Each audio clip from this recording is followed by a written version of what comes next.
Winston was dreaming of his mother. He must, he thought, have been 10 or 11 years old when his mother had disappeared. She was a tall, statuesque, rather silent woman, with slow movements and magnificent fair hair. His father he remembered more vaguely as dark and thin, dressed always in neat dark clothes.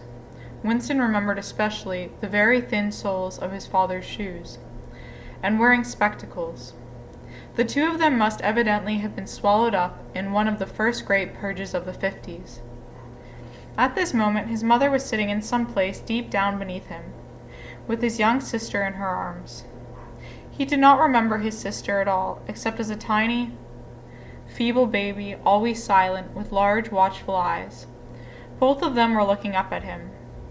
They were down in some subterranean place, the bottom of a well, for instance, or a very deep grave, but it was a place which, already far below him, was itself moving downwards. They were in the saloon of a sinking ship, looking up at him through the darkening water. There was still air in the saloon.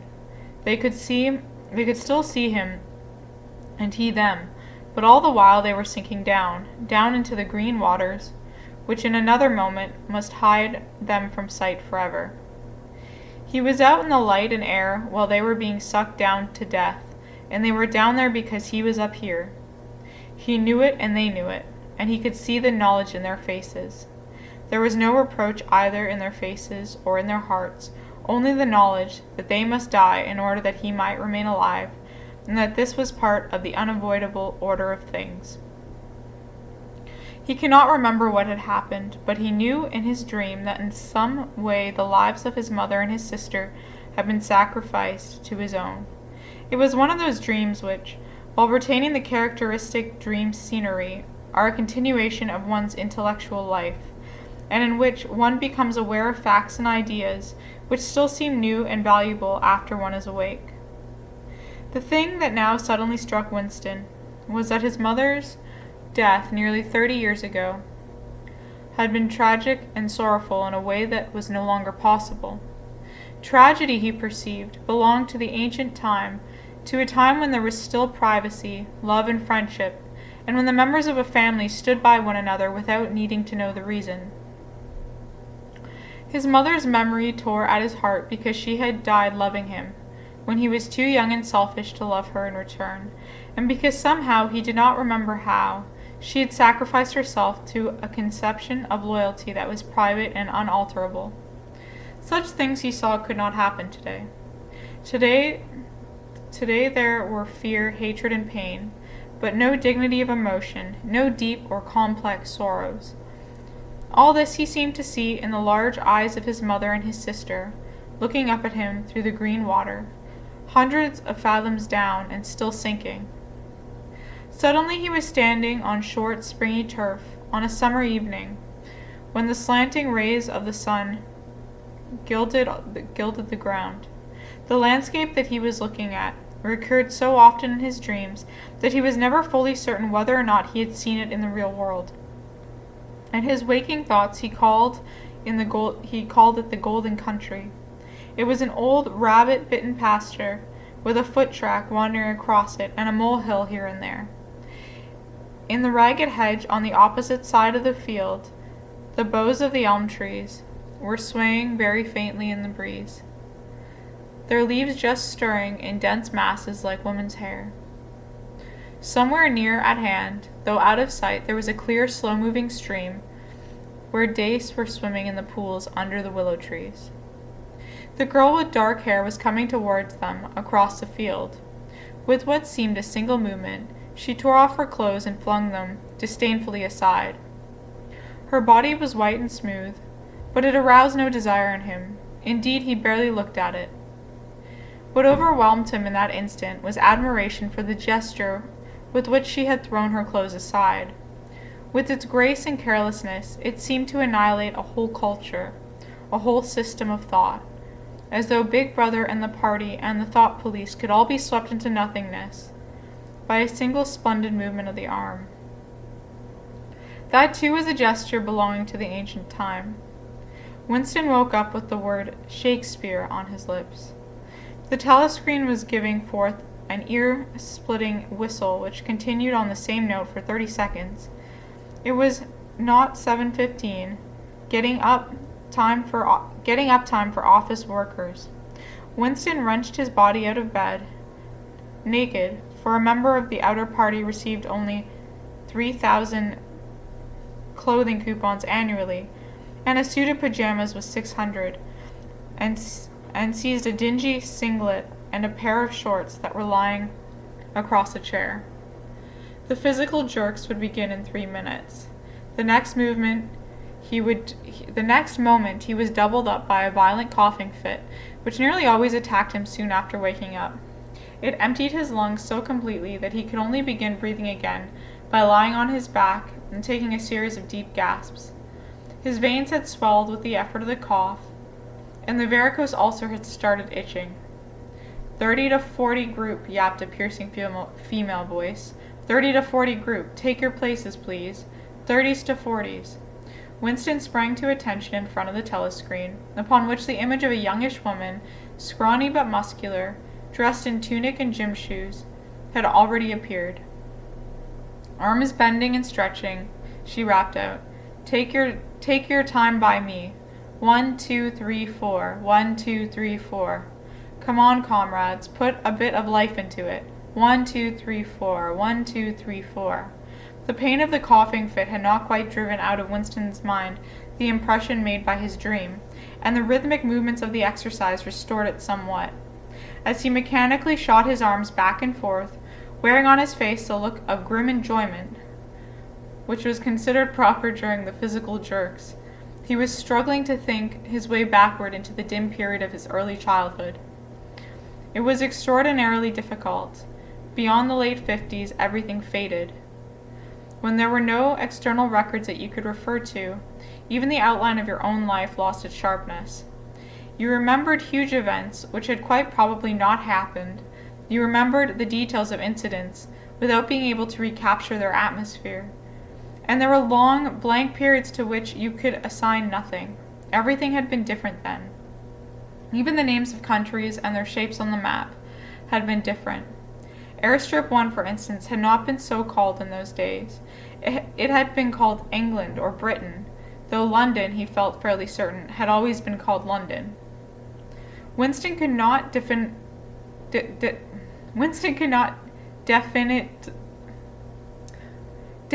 remember a time when his country had not been at war, but it was evident that there had been a fairly long interval of peace during his childhood, because one of his early memories was of an air raid which appeared to take everyone by surprise.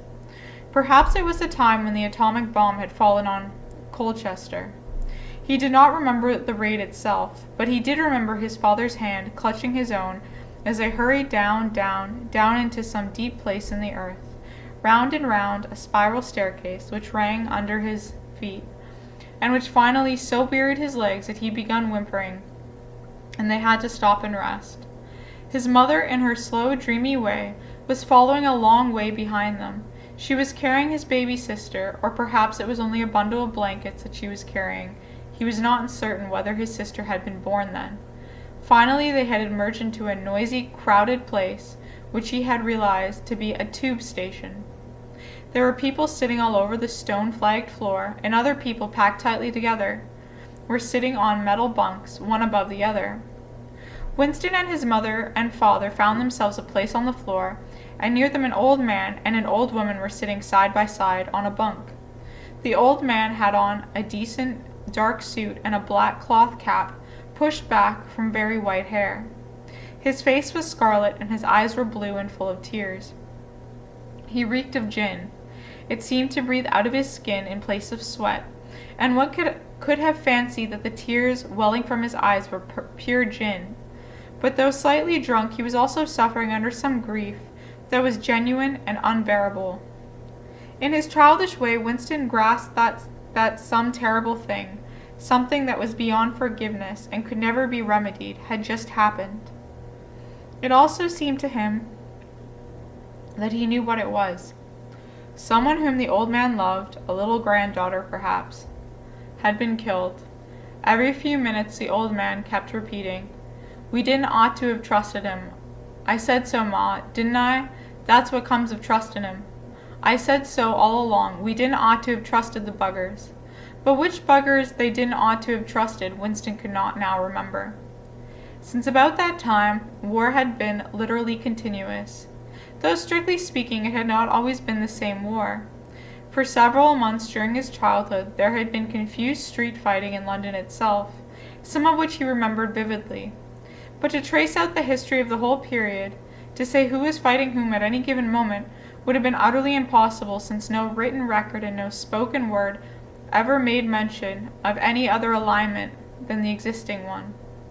At this moment, for example, in 1984, if it was 1984, Oceania was at war with Eurasia and in alliance with East Asia.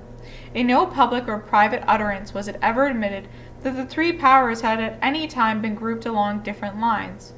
Actually, as Winston well knew, it was only 4 years since Oceania had been at war with East Asia and in alliance with Eurasia, but that was merely a piece of furtive knowledge which he had happened to possess because his memory was not satisfactorily under control. Officially, the change of partners had never happened. Oceania was at war with Eurasia, therefore Oceania had always been at war with Eurasia. The enemy of the moment always represented absolute evil, and it followed that any past or future agreement with them was impossible.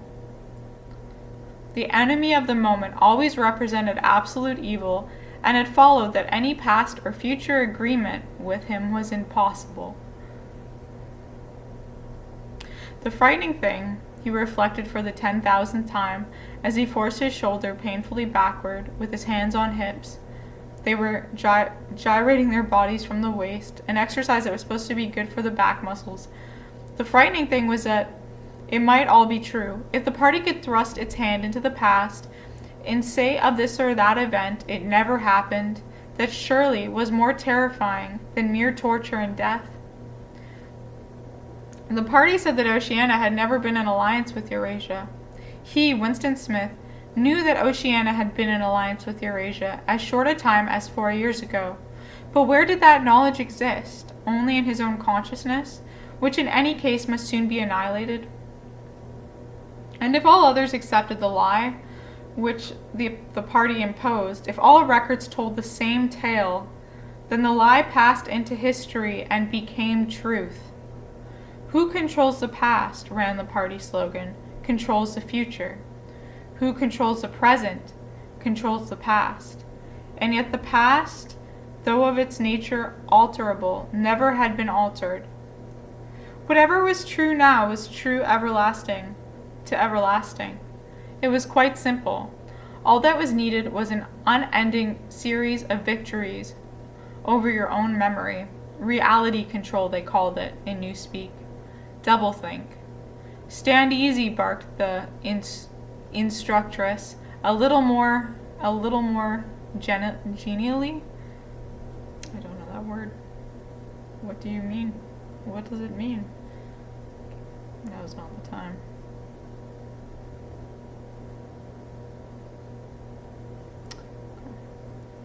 Winston sank his arms to his sides and slowly refilled his lungs with air. His mind slid away into the labyrinth world of doublethink. To know and not to know, to be conscious of complete truthfulness, while telling carefully constructed lies, to hold simultaneously two opinions which cancelled out, knowing them to be contradictory and believing in both of them, to use logic against logic, to repudiate morality while lying claim to it, to believe that democracy was impossible, and that the party was the guardian of democracy, to forget whatever it was necessary to forget, then to draw it back into memory again at the moment when it was needed, and then promptly to forget it again, and above all, to apply the same process to the process itself. That was the ultimate subtlety. Consciously to induce unconsciousness, and then once again to become unconscious of the act of hypnosis you had just performed. Even to understand the word doublethink involved the use of doublethink. The instructress had called them to attention again. And now let's see which of us can touch our toes, she said. enthusiastically. Right over from the hips, please, comrades. 1, 2, 1, 2. Winston loathed this exercise, which sent shooting pains all the way from his heels to his buttocks, and often ended by bringing on another coughing fit. The half-pleasant quality went out of his meditations. The past, he reflected, had not merely been altered, it had been actually destroyed. For how could you establish even the most obvious fact when there existed no record outside your own memory? He tried to remember in what year he had first heard mention of Big Brother. He thought it must have been at some time in the 60s, but it was impossible to be certain. In the party histories, of course, Big Brother figured as a leader and guardian of the revolution since its very earliest days. His exploits had been gradually pushed backwards in time until already they extended into the fabulous world of the 40s and the 30s, when the capitalists in their strange cylindrical hats still rode through the streets of London in great gleaming motor cars or horse carriages with glass sides. There was no knowing how much of this legend was true and how much invented. Winston could not even remember at what date the party itself had come into existence.